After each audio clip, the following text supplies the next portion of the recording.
Well, I'm Chris, and this is my 22.5-inch aluminum semi to 1-ton wheel conversion video.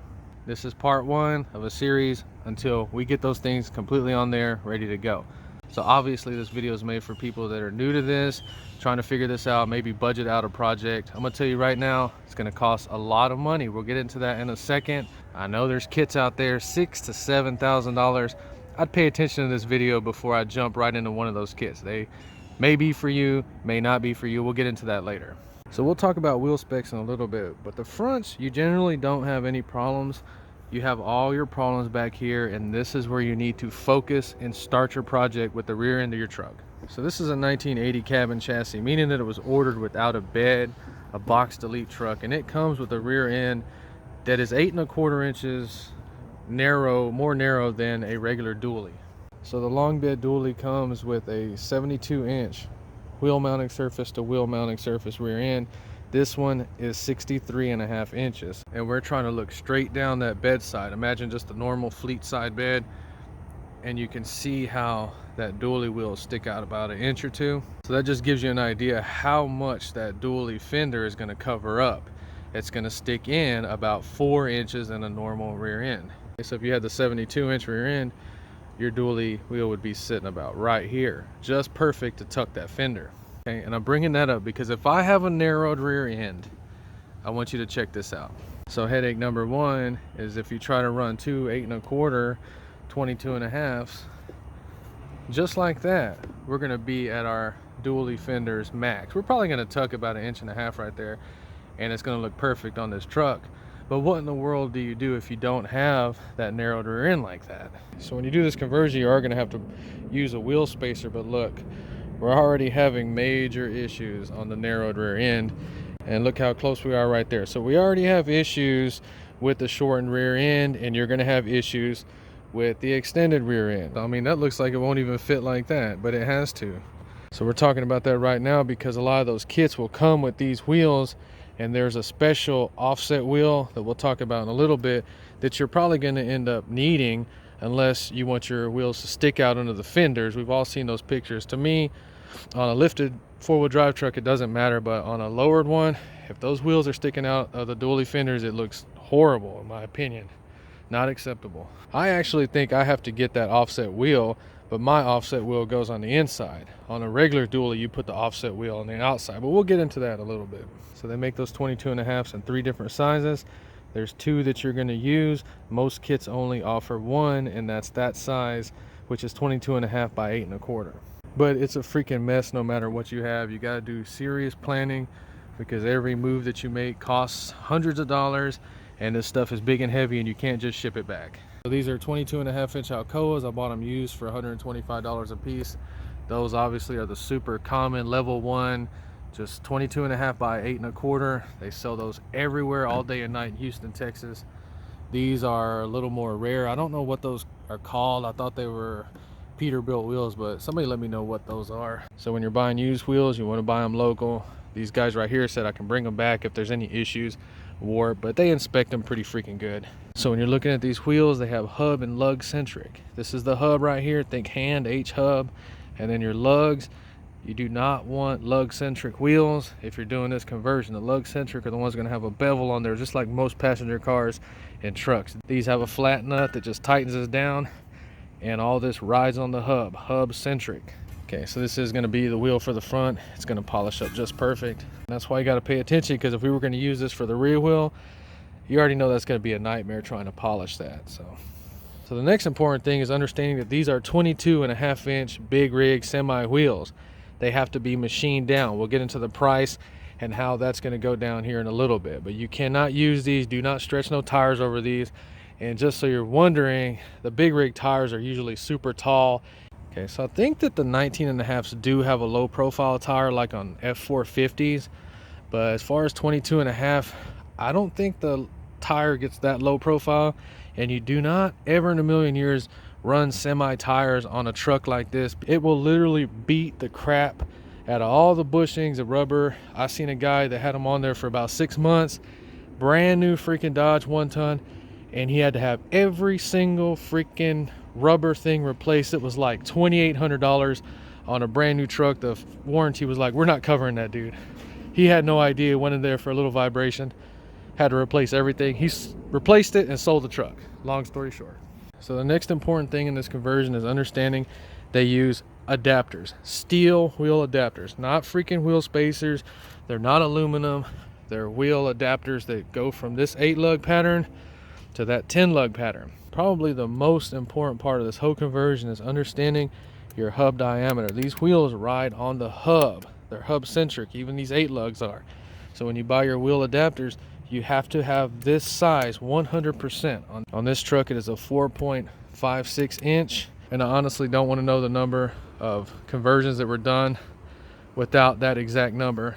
So to kind of put in perspective why that's so important, because this 4.56, they would eventually, think in 2001, go to a 4.60, which would appear identical to that. But if you run the 4.60 wheels, you have a possibility of them vibrating because they're not riding on the hub 100%. So just really seriously understand your freaking hub diameter is so important. So on the front of the truck, the 8 1/4 inch rim goes on there without any problems. You don't have to worry about this in any way. That side is already figured out. But on the rear, we already have huge issues. The next big thing we need to do is to purchase our spacers. Let's get into the cost of all this and exactly how much and how all this is going to go down. Obviously, we're trying to save as much money as possible. We'll break down the cost of this project in a second, but just so you know, they do sell complete kits. This is probably the first website you need to go look at to get you a real good idea how much this stuff costs. So for $3,000, you got a brand new set that are milled already to 22 inches. It's going to come with the adapters and your hub covers. So for $3,000, this is a very tempting kit to buy, but notice it has all 22 8 1/4. Remember when we looked at the back of the dually, you may not want all 6 to be 8 1/4. So the reason I say to go to this website, because it's going to show you everything that's available. So this is the most popular and the cheapest ALCOA that you can get. $250 brand new is not that bad, but remember, we got to pay to get these machined. We'll get into that in a little bit. But you really got to come down here and study this kind of stuff and look at these wheel specs right here. You need to familiarize yourself with the wheel offset. This is the most important number whenever you're trying to dial in your freaking dually wheels left to right. So we see that 6.60. The other one is the 7.5. Let's take a look at these. And you see that right there. That's a lot of money. And some places will call these like their custom wheel or whatever. And they're just selling you one of these. It does have a freaking custom price to it. Okay. Wheel offset 6.28. So it's actually not, well, it is a 1/4 inch difference. So that, oh man, there you go. All right, so you're gonna have to study this on your own because the AccuRide and the ALCOA 7.5 have a different offset. You're actually gonna get, if this was a wheel mounted surface and this is your 825, the 7.5 is actually gonna bring it in just a little bit. These are not gonna really be that much different from the 8 1/4 offset, except fit a narrow tire. This stuff just gets messy and tricky, man. So at the used places, they don't have the 7.5 inches at all. So you would not want to make a $750 mistake. Let's look at the other oddball wheel. This is the magic wheel that a lot of these wheel places say they give you a custom wheel. That's the magic one.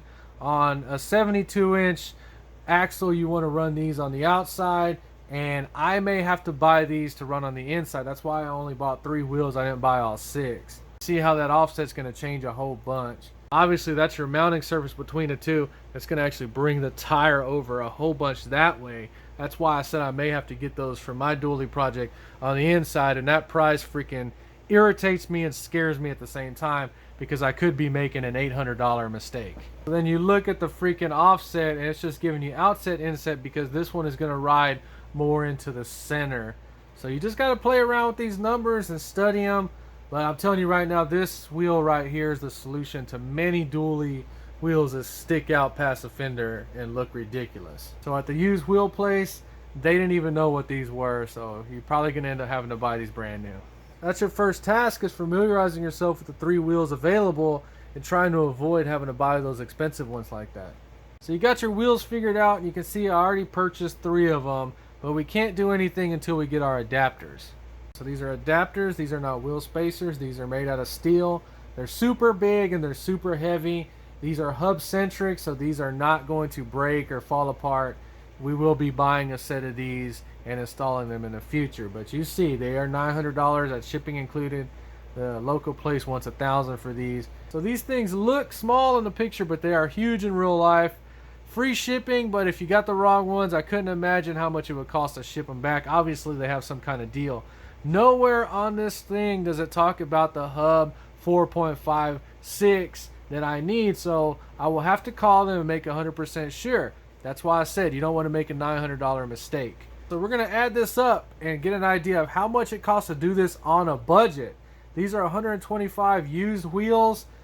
Typically 150 is what they go for. So we got 900 in wheels, and then your wheel adapters. What's next? So once you get your wheels fitted, you're going to have to find a place like this to machine them down to 22 inches to run your low profile tire. I would highly recommend a place like this because the used wheels, they're not always true 100%. They can have little things like that, and part of the machine service is to true your wheels. I've already went over here and talked to this guy. He is super freaking cool, man. A lot of times when people tell you the truth, you don't like it. Sounds like they're being rude. This guy, I love him because straight to the freaking point, no BS. He is a machine shop, but he does this stuff as well. So another thing is you can't just take them one wheel at a time. You have to take them all at the same time because they got to set the machine up. $80 a wheel, 500 bucks. So you have to get your wheels machined so you can run low profile tires. This is pretty much where you're going to start with a 265/35 or a 265/40.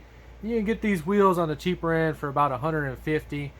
Well, you see 100 right there. But I'll probably go about 150 just to start with to get them on the truck to begin. So you got to keep in mind if you're going to haul with your dually, you're going to have to get better tires than this.